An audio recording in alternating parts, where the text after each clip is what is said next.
Hey guys, welcome back to another show with Hope with Jonathan. I'm Jonathan Traylor. I'm your host.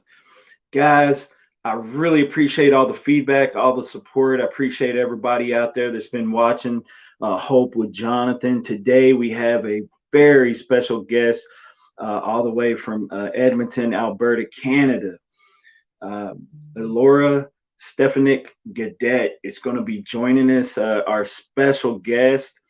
Guys, I can't wait to bring her on. She's been on home hemodialysis for around 8 or 9 years, currently in need of a living kidney donor. She's going to share her personal journey that she has been going through and battling kidney disease and doing home hemodialysis. So without further ado, I'm going to go ahead and bring on Ilara.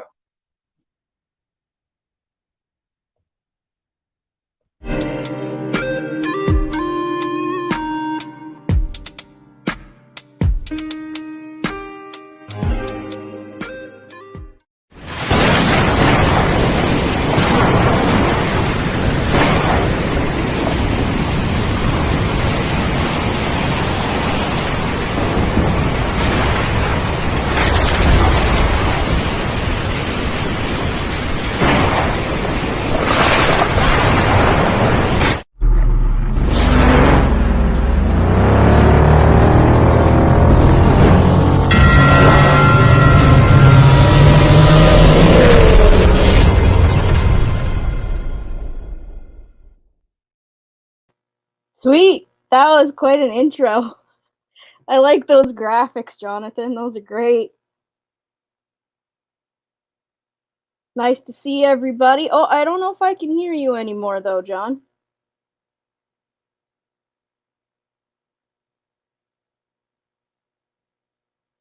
I think your sound's cut off, bud.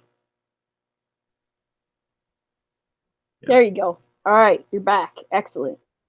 All right.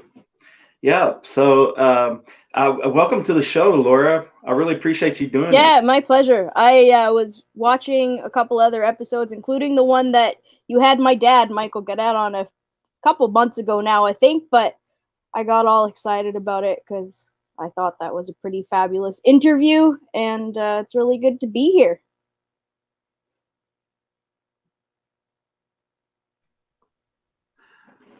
Sorry about the technical difficulties. I was hung up there for a second. All good. Apologize for that. No worries. It happens to the best of us. Well, hey, I really appreciate you coming on and doing the show with me all the way from Canada, Edmonton. What's the weather like up there right now? It's about to get a heck of a lot colder tomorrow. Today was actually all right. We've got a bit of snow, but like tomorrow's supposed to be a don't go outside kind of cold day. So it's winter in Canada. We're the northernmost city in Canada, so it gets pretty freaking cold up here. Yeah. Well, don't hate on me, but I'm closer to the border than you are to Mexico. So I'm probably right now about 60 degrees outside here in Kerrville, Texas, which is about an hour from San Antonio. I won't hate on you, but I am jealous. It's funny because you can walk outside and need a jacket, and then by noon you need a pair of shorts, and then by nighttime you need a jacket again. So I actually get that. Our falls are kind of like that, where like the morning is super cold, and by the afternoon it's like 80 degrees outside. My best Fahrenheit guess. I'm not used to Fahrenheit, but like roughly. And then by the evening it's like 50 again. It's just ridiculous. Yeah. But winter is just consistently cold. Yeah, I can imagine so. Yeah. I can imagine so. Well, hey, Ilara, one of the reasons why I wanted to bring you on Hope with Jonathan was I wanted you to get a chance to come on and share your story with battling, kidney disease and, dialysis and all those types of things. I had a couple of weeks back, I had actually interviewed Laura's father, Michael. I don't know if you guys remember Michael Gaudet, the artist from Saskatchewan. And so Michael was a real cool, real great guy, real awesome interview. You got any comments on your pops? Oh, he's he is like just moving and shaking the kidney dialysis warrior world. He's the founder of like the largest kidney support group on Facebook, which is just wild. And he's so proud of that site or that group. It's so cool because he wasn't super into Facebook when it first started, and then his wife, my stepmom Sharon, had the idea of starting a support group, and it's just exploded. I think they hit 25,000 members this past week, actually, which is such a milestone. Yeah, and like, I don't know, my dad's my dad, but like he's a great role model. He's always pushing the bar higher and higher, right? Which is a great image to live up to. I think I definitely try to emulate that energy of pushing the bar higher and higher for a better world and more awareness around so many different things. And it's been a great role model for sure. Yeah, and I'm actually a part of that group. Michael introduced the group page to me and invited me to join, and I joined. And it's a really cool group. So I'm actually proud to be a part of that group, his Facebook group page. And so it's awesome. So, but you're also an advocate yourself. So you're a kidney advocate. I am. So I do a lot of advocacy around disability and accessibility. This timing is kind of wild, but I actually am just about to apply for a position with the city of Edmonton to be on the accessibility advisory board for next year's term, which I think is super cool. I'm looking forward to that. I haven't in the last few years done as much disability advocacy as I have in past times in my life, so I'm really excited for that opportunity. One of my friends brought it to the forefront a few days ago. And but prior to that, I have actually worked with folks with disabilities for over a decade. Oh, hey, fellow Canadian Kyle, nice to see you. Just a shout out to the comments there. Yeah, but I worked with Camp Easter Seal when I was younger, which is like all folks with all different disabilities. And then for 4 years, I was super involved. I worked with L'Arche Canada, which is like live-in community assisted work with people with disabilities, working really hard to integrate them back into the greater communities. So I find that work is really important. And as far as like kidney advocacy goes, like I feel like being a dialysis warrior is advocacy in itself.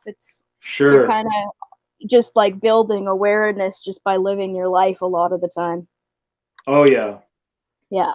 So why don't you share? And by the way, Kyle Hawkridge, the one that chimed on and said hello, he is from Toronto, Canada, and he has a Kidney Warrior merchandise line called Kidney Warrior Merch.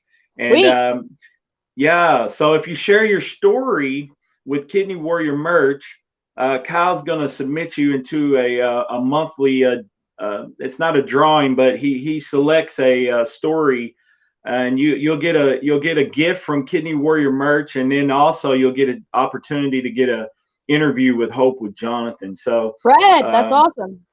Yeah, so and he's got a warrior page on his website that he shares kidney warrior stories on there, and helps advocate for living donors. So it's a really cool ordeal. So appreciate you, Kyle, for tuning in. Also, we have Jared Brown chiming in as well. What's up, Jared Brown? Brad, welcome to both of you, and thank you for all your hard work too, Kyle. That's fabulous. Hi, Jared. Nice to see you out there. Yeah. Well, hey, so Laura, you have a history with kidney disease, and is this like a family history deal with because your father also had the kidney disease, and he's had, I think, 2 transplants. Well, it's a bit of an interesting story, actually. So, I was born with kidney failure, and my parents, my dad and my mom, Maureen, who is also in Saskatchewan, different part of the province there, but they went to a geneticist before they had me, and the geneticist said that there was like a 0.01% chance of them having a child with kidney failure. And they had me. Oh, looks like Jonathan cut out again. That's all right. I'll just keep going. They had me, and I. It's actually not genetic, so I do have kidney failure. Obviously, I was born with it. I was born with what's Mm-hmm. called hypoplastic kidneys, which just means they're basically too small to keep a Uh-huh. human body functioning. But it wasn't genetic. Like my dad had, I think, glomerulonephritis when he was 19, um, Uh-huh. 1920, which is completely unrelated to hypoplastemia.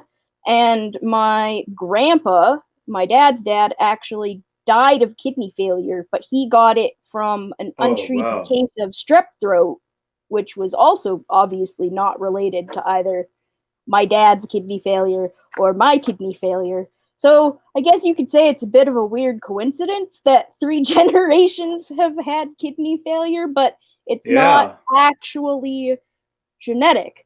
So yeah, so I was born with hypoplastic kidneys, Uh-huh. and I first started dialysis when I was 6 or 7 years old. I did home peritoneal with my mom as a kid, and then I had a transplant. My wonderful Aunt Angela from out east in Nova Scotia donated her kidney to me. I had a live donor when I was 10, I think. Yeah, Yeah. 99. So when I was 10. And then I had chronic rejection I had that kidney for 12 and a half, 13 years, but the last Uh-huh. couple of years I went through chronic rejection episode after chronic rejection episode.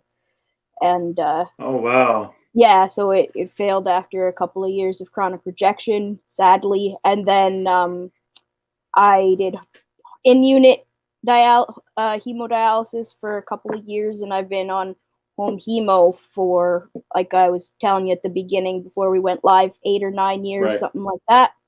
Yep. Um, and honestly, especially right now with the global pandemic, I won't say any explicit words, but I'd like to at that point. But with the global pandemic, I wouldn't have it any other way. Like, I feel so blessed Oh, to be sure. on home dialysis. Sure. Honestly, like, even blessed to be on home dialysis and not be on immunosuppressants yet at this point. Like, I super want a Yeah. kidney, but like, if there was a time to not be on immunosuppressants, it's right now. Yeah. So yeah, the timing of everything is I don't Y- know. Sometimes I think it's probably divinely inspired timing. It's pretty Yeah. wild. So I actually ended up getting transplanted in August, which is Wow. during this pandemic, and Yeah. of course the hospital practices all the safety measures and guidelines that they need to practice to be Yeah, of safe. course. But I went on home hemodialysis as well because one of my fears was while this pandemic was going on that I would, contract COVID or Yeah, man. any, flu or any type of things like that. I had some pretty sickly people that, patients that were in my in center that I was either coming in behind or actually beside them, during treatment. And I decided and opted for home hemo, not only for that, but for scheduling reasons, Yeah, because I totally. was, stuck on Tuesday, Thursday, Saturday schedule. So every Saturday, I didn't like losing my Saturday. So I opted to go for the home hemo. But one of the main reasons was to be, COVID safe and doing it at home. Why don't you explain to the people that are viewing this episode what entails to do home hemodialysis as far as like Sure. supplies and Yeah, having room for your supplies and your machines and all that stuff. totally. So I imagine that it is very different here than it is in the US because Hmm. in universal healthcare is a thing here. Yeah. So everything is covered. So my dialysis machine is basically considered a, like, how do they call it? I think they call it like a lifelong rental or something like that. I don't pay for it, but it's like it's just on rental until I don't need it anymore, but it's Uh-huh. covered by Alberta healthcare. Um Uh-huh. so I have two machines. I have like my actual dialysis machine, and then I also have a reverse osmosis water filtration machine. So Okay. between the two of those, I think they take up about maybe 8 square feet in our living room. And Okay. the only part of the process of getting hooked up for home hemo that actually wasn't covered by healthcare was the plumbing and electrical work to get, Oh, okay. yeah, to get the water out, like the water hookup and stuff. And the only reason Uh-huh. it wasn't covered is because I was moving from another place where I had already had it done. So they Alberta Okay. Health will only cover it once, and then if you move, you have to pay for it yourself. Oh, Which okay. I feel like that's pretty reasonable, to be honest. Um, Yep. yeah. So I've been in this house with two of my very best friends for 4 years now. So I have my Okay. machine. Both of the machines are in our living room, and I've got like a nice comfy couch to sit on during my runs. It takes me like, I don't know, 45 minutes to an hour to set up the machine, so that entails like getting Yeah. all the tubing and stuff on it, and then the actual filter, which is called the dialyzer, onto the machine. And so that's Yeah. like your artificial kidney, quote unquote, is Yeah. that dialyzer. Right. Yeah, and then uh, and then I needle myself. And I was talking when Oh, I was wow. talking, yeah. So when I was talking to Jonathan at the beginning, I was saying I'm Mm-hmm. a large advocate for self cannulation. So self cannulation means that you needle yourself. You don't have to be on home dialysis to do your own needling. It just Right. it just keeps your, I know it definitely sounds scary, and I can tell you I was shaking in my boots the first few times that I did it, but like that was 8 I years bet. ago now. Like it's terrifying, but once you Yeah. get over those initial heebie-jeebies, it's like I've had so many fewer issues with my fistula in the 8 years Uh-huh. of home hemo than I did in like the 2 of in-center. And Uh-huh. 2 years of in-center dialysis. And it's no fault of the nurses. They needle hundreds and hundreds of people every day, right? But if you Yep. or a partner are needling you, then you get to know your fistula really well, and you just know where to go, and it just really helps the longevity of that fistula. Um, Yeah. so I'm a big advocate for that. I actually got my dad doing self cannulation, even though he was doing in unit dialysis, and he was really grateful for that. Yeah.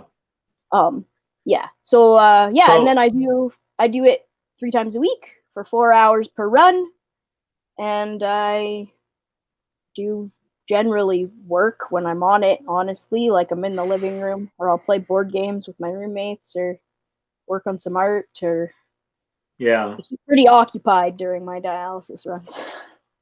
Well, that's really cool though that you have friends that are accepting and not like totally weirded out by you doing dialysis treatment. That's really nice and supportive. Totally. That you have some people there that, and especially if something was to go wrong, I don't know if they have any little bit of training. Maybe you showed them some buttons that maybe they should hit or Yeah, anything like totally. that. Yeah, they do. They've got they know the drill for what to do if they find me unconscious, but I, Yeah, God willing, that will never happen. I'm pretty healthy, but yeah, it's definitely good to have that support. And actually, yeah. I don't know, do you want me to get into my roommate who is on the paired donor list with me now, or do you want me to hold off, because that's like right on No, topic with sure. supporting Share that. roommates.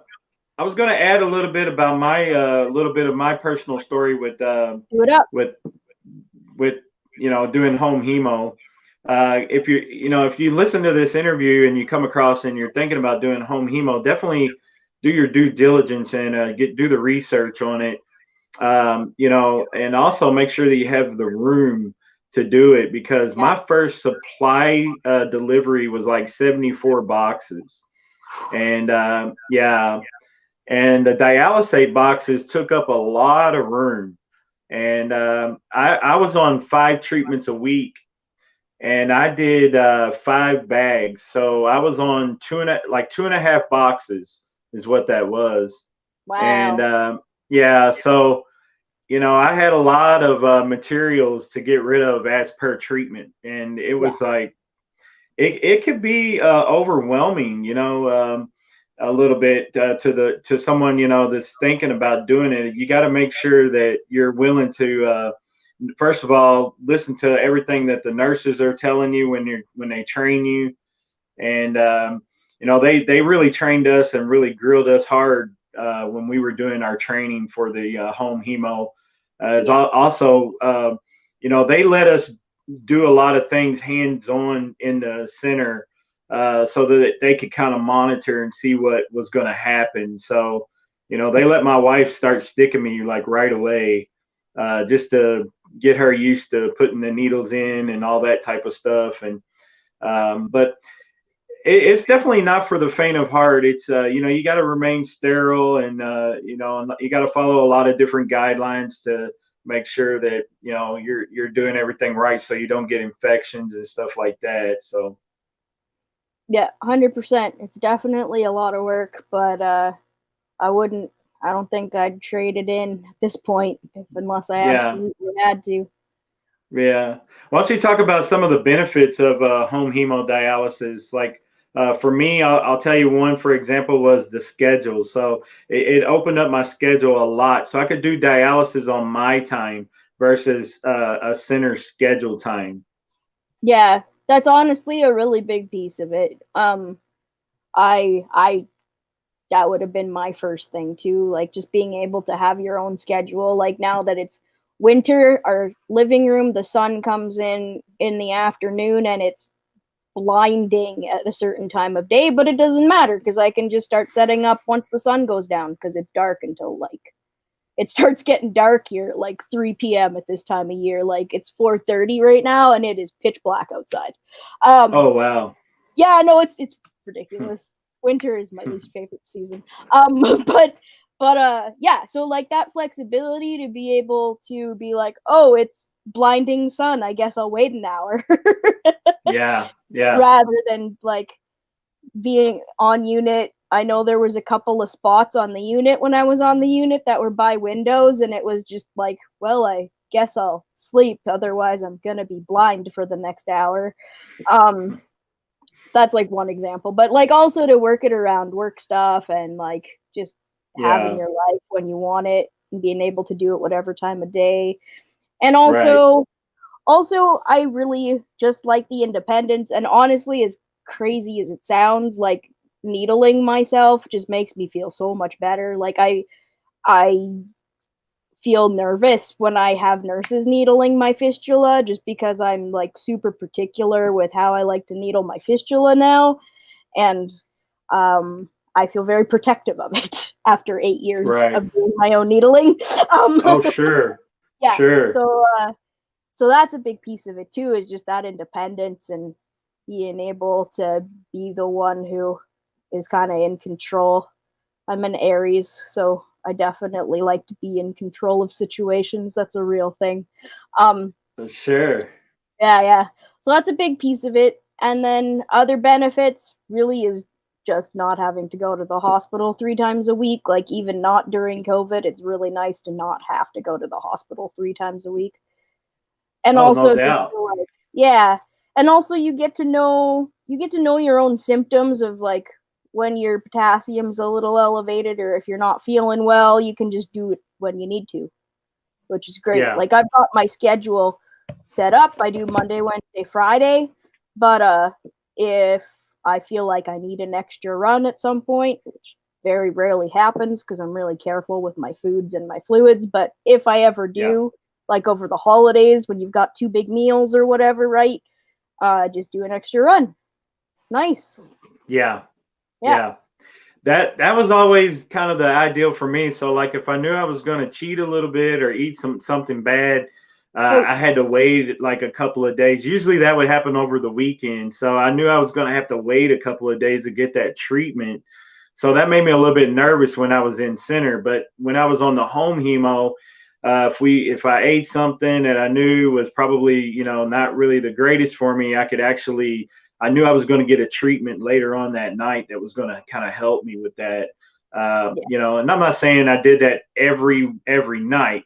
By no means. I followed the renal diet as closely as I could, but we're human, and sometimes we indulge in, some treats and things that we shouldn't. But we're human, and we go ahead and eat those types of things sometimes.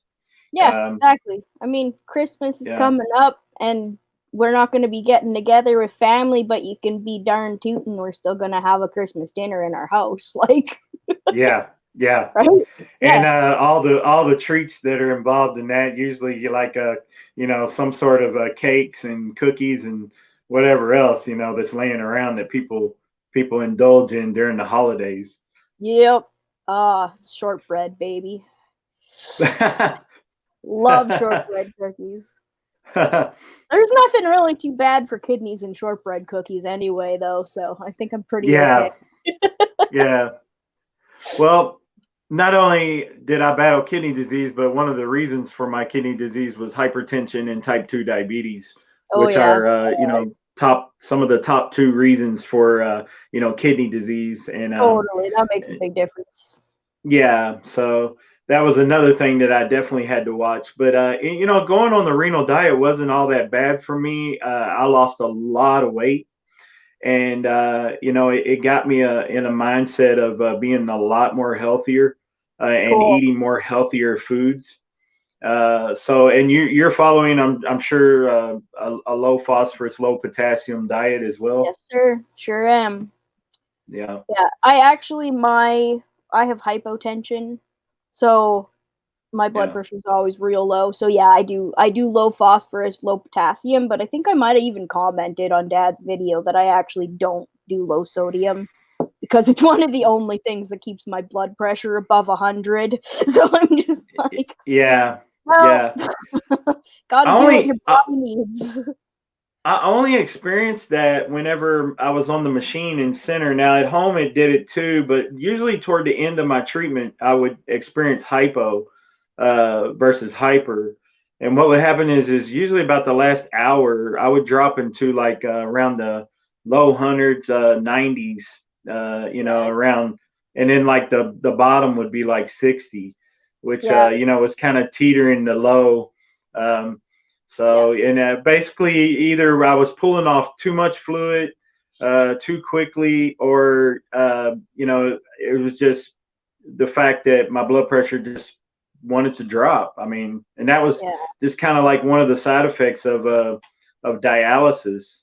So why don't you talk about some of the side effects that you've experienced with dialysis? I think mostly I keep really on top of my treatment, so I don't experience too many symptoms, but I definitely get joint pain.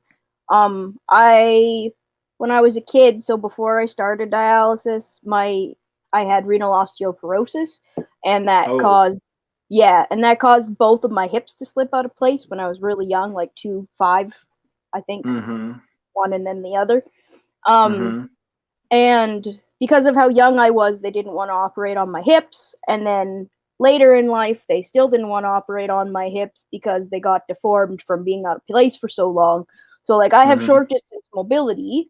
But basically, they've said, like, we'll operate if the pain gets too bad to manage because it could cause, like, there's a way higher chance of it hitting the sciatic nerve and causing paralysis from the waist down. So it's a really last resort would be to get hip replacements because of that. Yeah. So I experience in the winter, especially, again, like winter's my least favorite season, mostly because I get quite a bit of joint pain over the winter. I'm sure. Yeah, so it's manageable, like it's definitely manageable, but I think that's the biggest symptom that I get.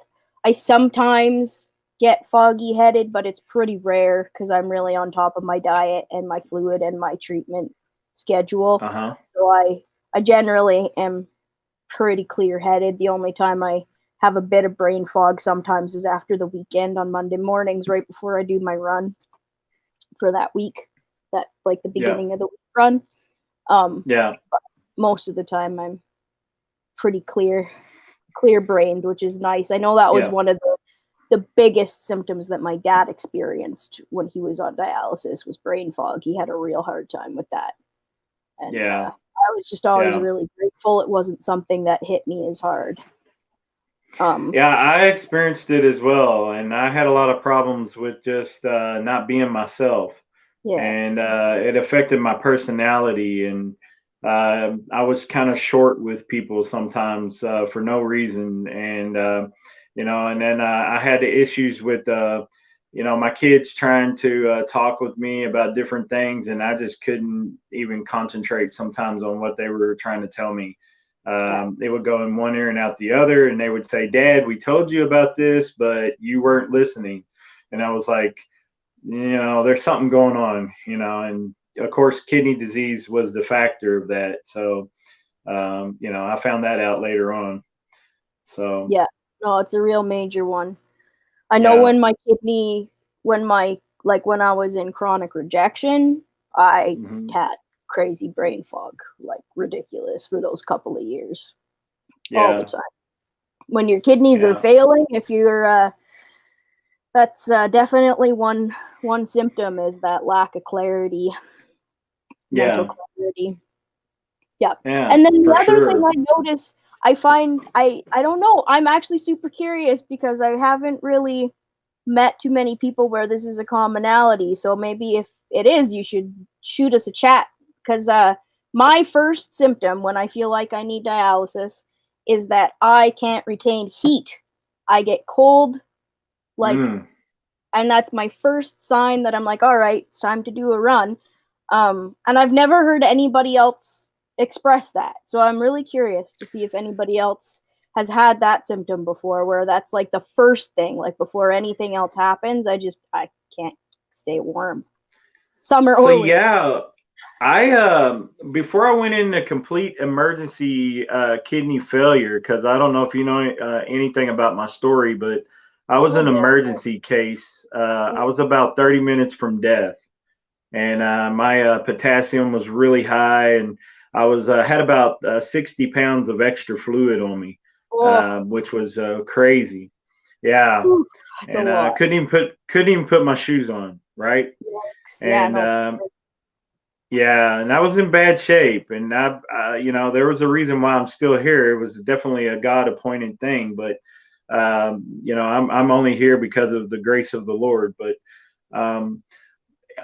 basically, it was a scary ordeal. But I remember having a lot of chills, and my wife would turn the air on, and I would be like, oh man, so I would turn the air back up like on 75 or 76. She would drop it into like 70.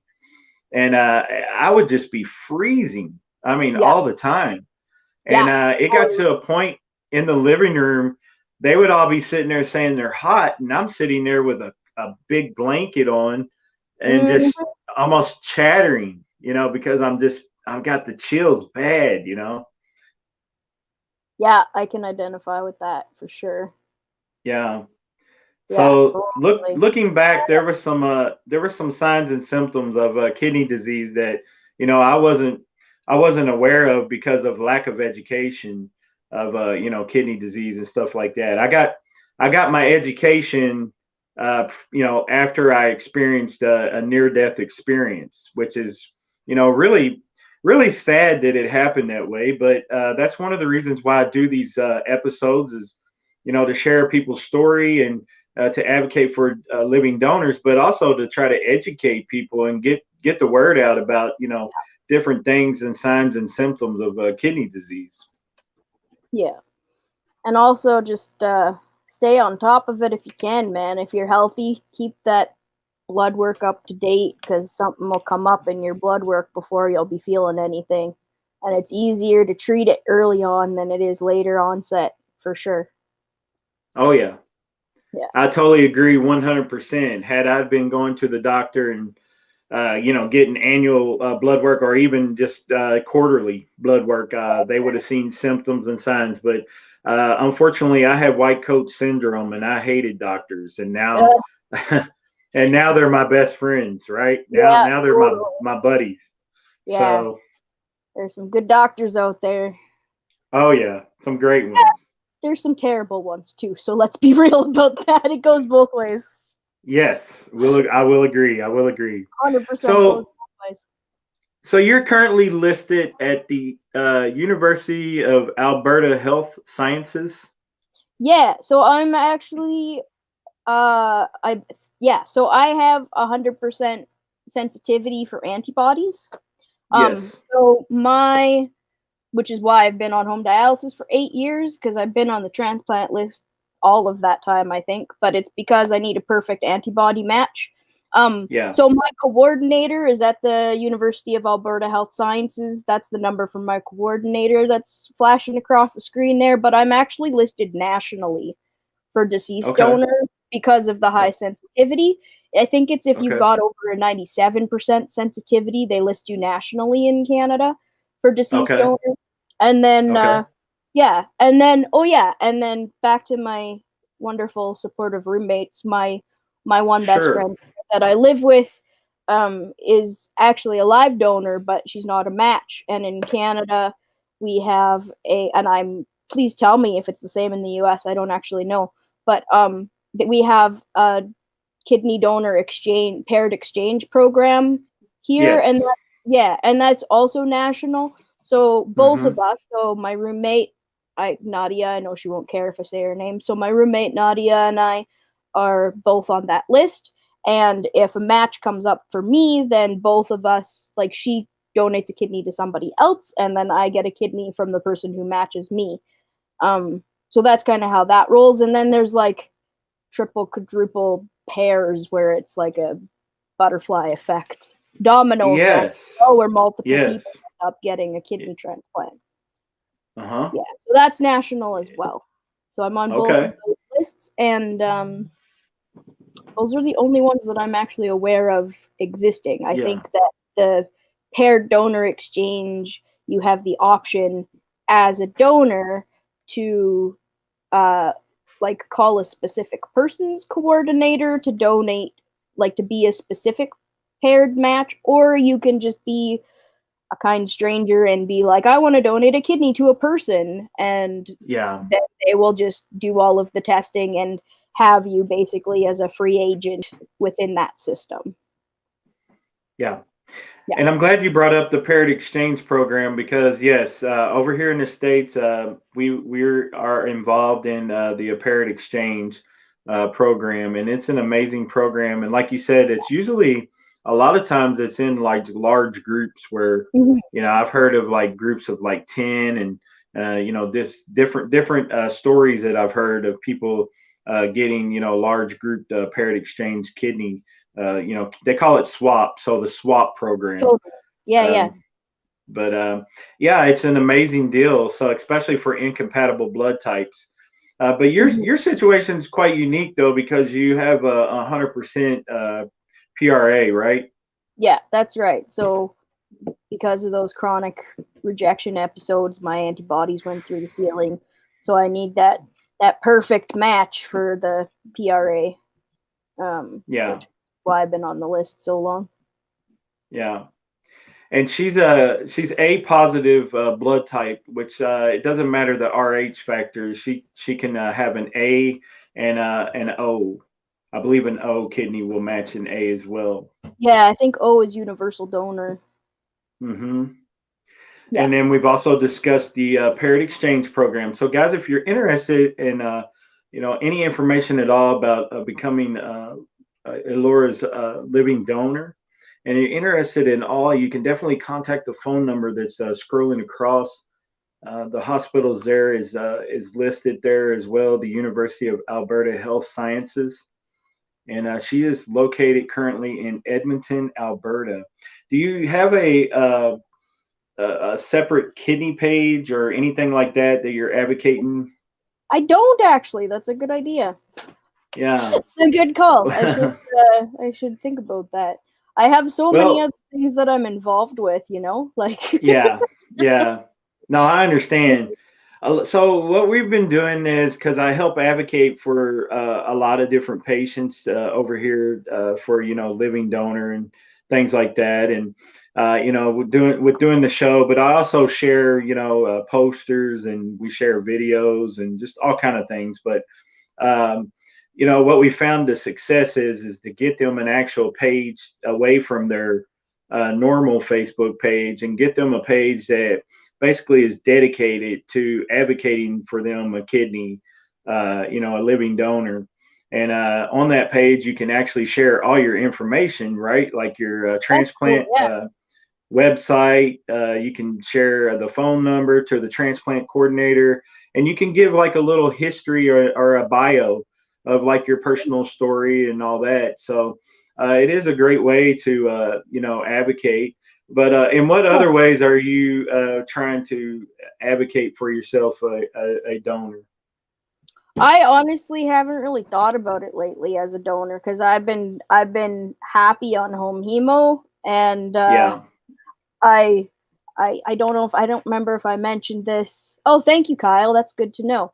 Um, I don't know if I mentioned this live or not, but I feel like the timing of everything is kind of divine timing. I feel really blessed to not be on immunosuppressants right now with COVID going Yeah. on. Yeah. I've just like talking with my dad and how extra careful he's being, and like I'm super glad he got a kidney because he wasn't doing great on dialysis, but like Right. overall I'm pretty healthy on dialysis and I feel good and I'm at home Yeah. all of the time, and so like I think I'll probably get back into it a little bit more actively once I have a vaccine.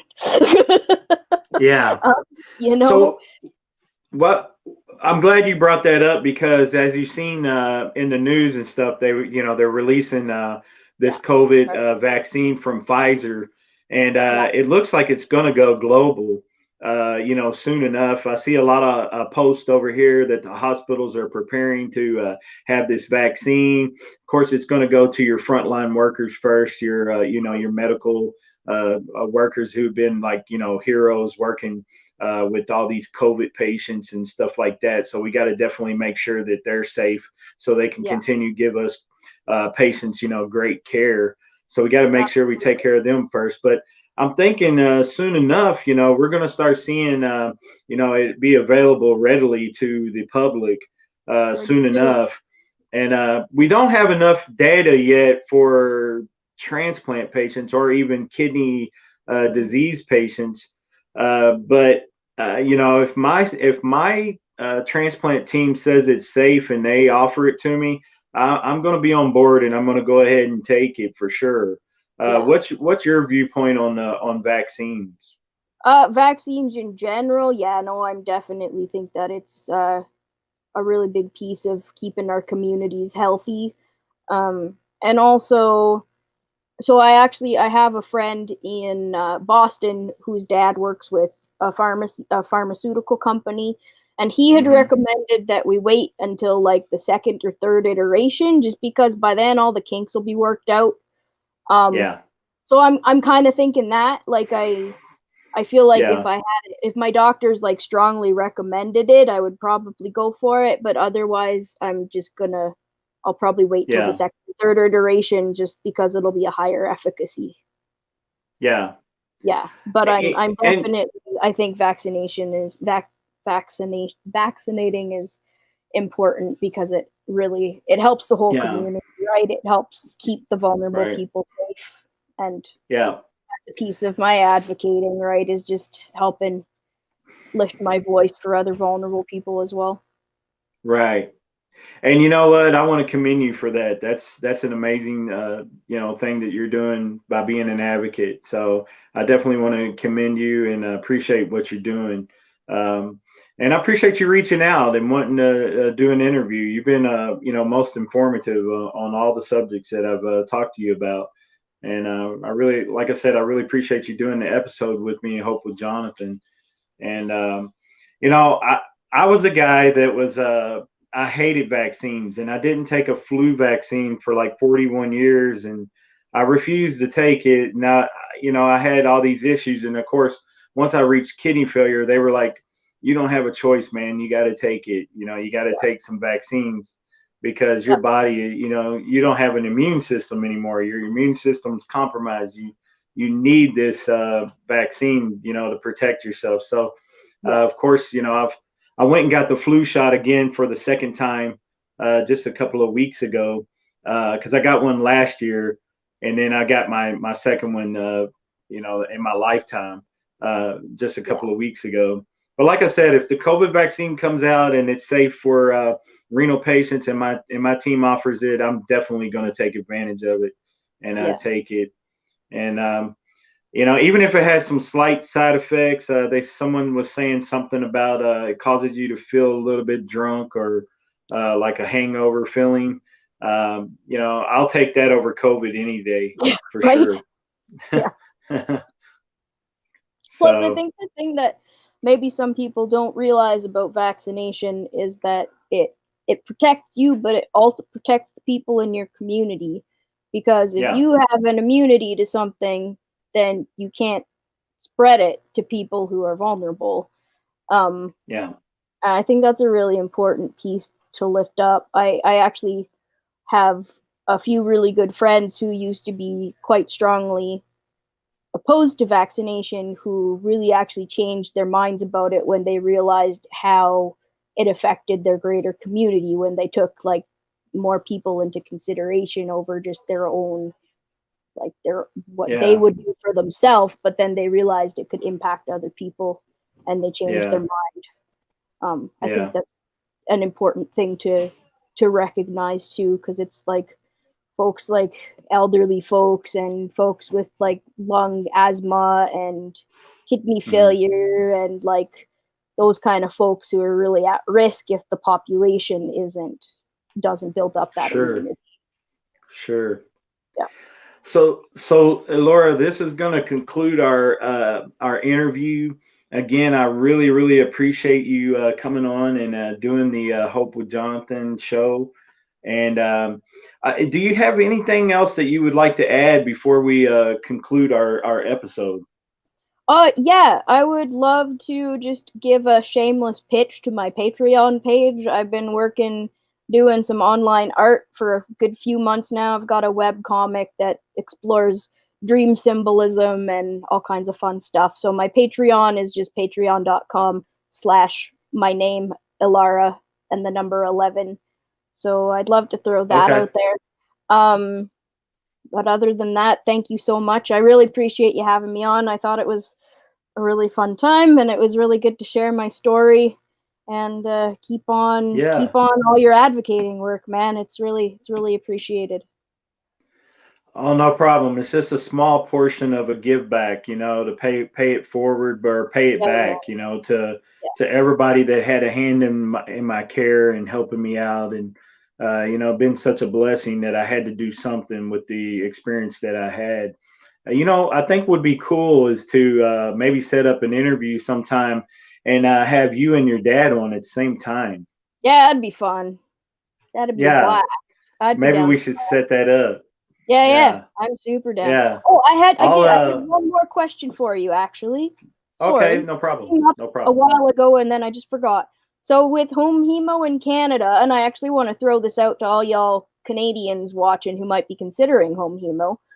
In Canada, we have like a 24-hour helpline to one of our nurses directly, which is huge. Like that amount of support is amazing. And I was just wondering if there's something similar down south there.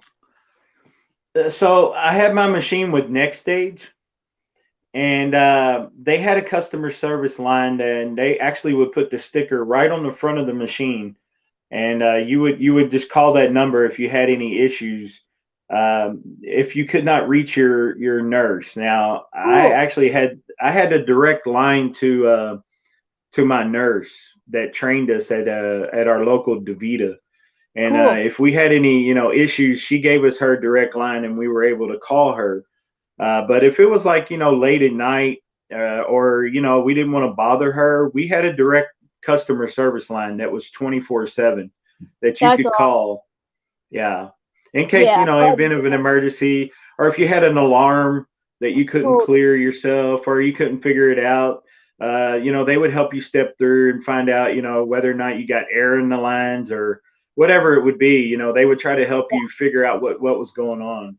That's awesome. Yeah, so I really wanted folks watching to hear that, because I think one of the scary things about, or the like potential fears of doing it at home is, well, what do you do if something goes wrong? And there's your Yeah. answer. Like you've got people on the phone 24/7 there to support you. So I just wanted to Oh yeah.